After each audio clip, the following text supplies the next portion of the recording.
Laura arrives at Silver Springs and walks into Lulu's room. She is surprised to find Cyrus there with his Bible. She pulls him out of the room and asks why he's here, as she hasn't seen him in months. He hasn't seen her either and assumed she's been busy with her mayoral duties. He explains he visits Lulu often to read from the Bible to her. He is surprised they haven't run into one another. She asks why he didn't tell her. He admits he knows she had a lot going on and is sorry he didn't clear it with her. He offers to stop his visits if she wants. She appreciates his intentions and reveals there are issues with her daughter's latest rounds of tests. Kevin arrives and learns about Cyrus' visits. Cyrus explains that he is also ministering to other patients. A doctor appears and says she has more tests being run to be sure about what is going on with Lulu and will speak to them later. Cyrus excuses himself as he feels Laura and Kevin need time alone.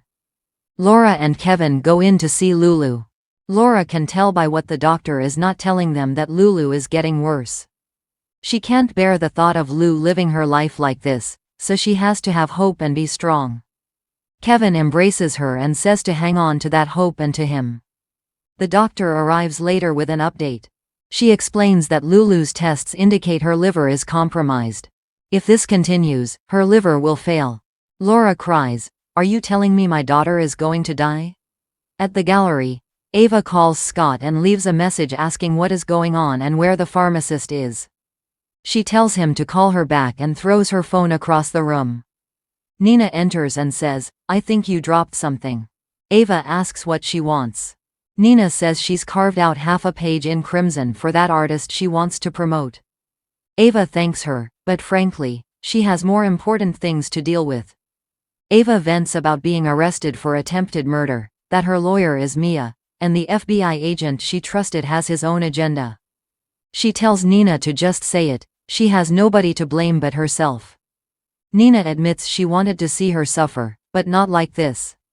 Nina asks why she thought Kate's would want to help her with a custody case, as that's not exactly FBI territory.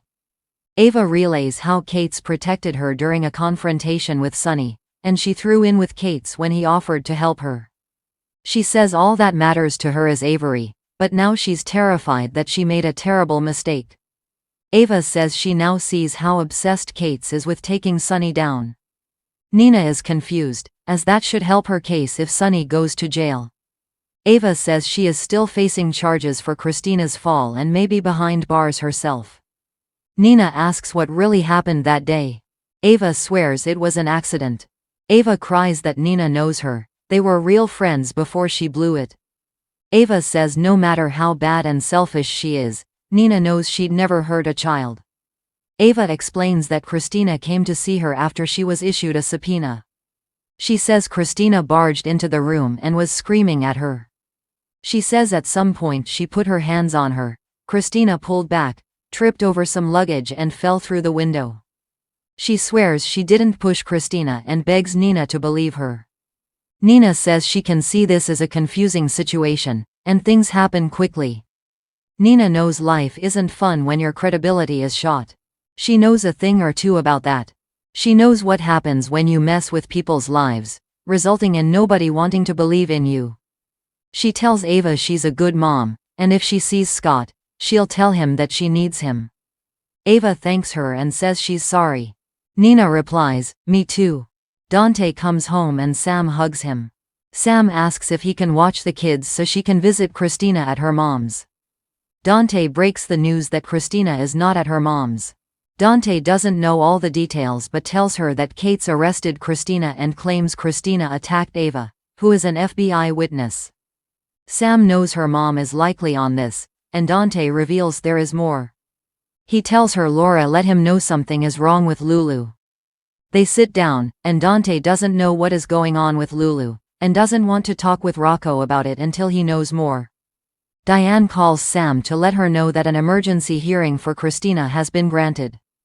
Dante urges her to go, and she tells him to let her know when he gets updates on Lulu. Later, Rocco comes downstairs and hears they are getting pizza tonight. Dante tells Rocco that they need to talk about his mom. They sit down, and Dante explains that Laura isn't coming tonight as planned, as she went to see Lulu. He explains that the doctors need to talk to her about some tests, and he doesn't know much about what is going on yet. Rocco admits that though he has photos of his mom, and even some videos, her voice never sounds right in them. He's afraid of forgetting what his mom sounds like. However, he knows they can't give up hope. His mom is hanging in, so they have to hang in too. He hopes he's the first thing she sees when she opens her eyes, and he hopes it's soon. Molly checks in with TJ at the hospital. They discuss what's going on with Christina, and how Jordan reprimanded her for using her ADA privileges to see Ava in jail. She could have been suspended or fired, but his mom and Robert kept it off the books. She doesn't regret confronting Ava, but she's sorry about many things and hopes he can forgive her. Molly sincerely apologizes for avoiding him and not dealing with the loss of their baby. She relays what happened between Kate's and Christina at the hospital, and Kate's claims Christina tried to kill Ava. TJ says that doesn't sound right. Molly agrees, and both she and her mother jump to defend Christina. However, now she wonders if she shouldn't have leapt so quickly to defend her sister. She admits, given how she went and confronted Ava angrily, that she could see Christina doing the same to Ava. TJ isn't sure and brings up the photos. Molly says those pictures could tell another story. Maybe Ava was fending Christina off. She hates to admit it, but maybe Christina's actions were responsible for the death of their baby. TJ admits he, too, went to Ava for answers. He says her theory about Molly aligns with what Ava told him, so Christina might not be completely blameless. Molly feels that if Christina hadn't gone to see Ava, their child may still be alive. Molly apologizes for putting them in this mess by insisting they use Christina as a surrogate. She knows she's pushed him away, and she let him down. She says she is so sorry. TJ accepts her apology and says he loves her so much. Molly gets a notice that Christina is getting an emergency hearing. Molly feels she should go, and TJ agrees. He says tomorrow they'll figure out everything. At the station, Alexis tells Kate's there will be an immediate bail hearing, and he's pursuing malicious prosecution. In the interrogation room, Sonny comforts Christina and promises to take care of everything. Christina swears she never tried to kill Ava, and the only threat she made was to tell the truth about Ava on the stand. Sonny tells Christina this is not about her, it's about a vendetta Jagger has against him for some terrible things he did long ago. Jagger wants to settle the score and is targeting her because Jagger knows how much he loves her. Alexis enters and says she and Diane got an emergency hearing, and she will meet them outside the courtroom. Sonny and Alexis leave, and Christina replays what happened in her head. She remembers Ava grabbing her and her falling over the bag. Outside of the courtroom, Sonny checks in with Alexis. He knows this is her first case in a long time and asks how she's doing. Alexis assures him that Diane has faith in her, and seeing Kate's smug face will light a fire in her. Sonny knows his being there will also drive Kate's crazy, so he'll sit there and say nothing. Elsewhere, the federal prosecutor meets with Kate's. He doesn't feel comfortable facing a judge with a case that's not clear-cut. Kate's orders him to make it clear-cut. He says Christina is charged with the attempted murder of an FBI witness, and he wants her to stay in jail until trial.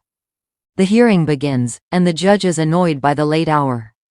Alexis pleads her case that her client was just released from the hospital after undergoing a C-section, and holding her in a cell is a danger to her health. She also says no evidence was presented to justify this arrest, and nothing has been filed. The judge asks the federal prosecutor if this is true and if there is no evidence. The prosecutor claims the evidence is testimony from a credible witness, but the FBI hasn't had time to file it due to the late hour. The judge calls this a colossal waste of time and releases Christina. Suddenly, Kate stands up and blurts out, "No. You are making a mistake." He looks over at Sonny. Kate says the minute Christina leaves this courtroom, her father will have her on a jet out of the country. The judge tells Kate that he hasn't been held in contempt yet because of his badge. She tells Kate that he has 48 hours to file the evidence and get his RICO charges in order, or he'll be the one in jail. Annoyed, Kate asks the prosecutor what that was.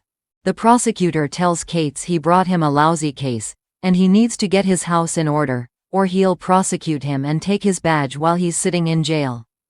Sunny looks at Alexis and asks, "How did I do?" She smiles. Molly arrives and, outside of the courtroom, learns from Sam what happened. Sam says their mom held her own, and Kate's had a complete meltdown. Sam says Kate's produced no evidence and may be brought up on charges. She thinks the charges against Christina will be dropped as there is no case, and Kate's is just trying to get to Sunny. Sam calls the whole thing absurd, as Christina just lost her baby, and instead of. Sam immediately realizes what she said and apologizes. She asks Molly why she wasn't here. Molly admits she only found out about the hearing from a friend. The court didn't want her to know as it might show favoritism. She cries that she was also with TJ discussing their daughter's funeral. Sam embraces her sister. Christina, Sunny and Alexis return to Alexis's house. Christina tells her mom she was great in court, and thanks her parents for what they did for her. Alexis says they love and adore her, and Sunny says he'll always protect her. Kate goes to the gallery and vents to Ava about Christina's arrest and how the judge let her go. Ava asks about Christina getting arrested, as this is news to her. He explains after they went over her story about the photos, he followed through and arrested Christina. But now, she's walked. Ava asks if he's talked to Scott. He hasn't, and Ava is worried as she hasn't heard from him. She thinks she'll need her lawyer now more than ever. Kate says she doesn't need Scott, he's the only hope she has left. He tells Ava that she has to give a statement, the one he wants, and she will give it how he wants her to. She says it's late and she's tired, so they can deal with this tomorrow. Kate refuses, as he has 48 hours to get this case in order or else. He states they are going to start now and perfect her statement. Outside somewhere, Nina calls someone. She says she's desperate, so desperate that she's contacting them. She notes they owe her a favor, and she's ready to collect. Next on General Hospital, Molly is ready to give their child a name. Alexis tells Christina that Molly and TJ never need to know what she intended to do. Joss tells Trina that Ava will be behind bars, but Trina doesn't think so. At the PCPD, Kate tells Ava that Sunny only responds to leverage. Sunny tells Jason they'll use Anna as bait. Anna tells someone they have to choose.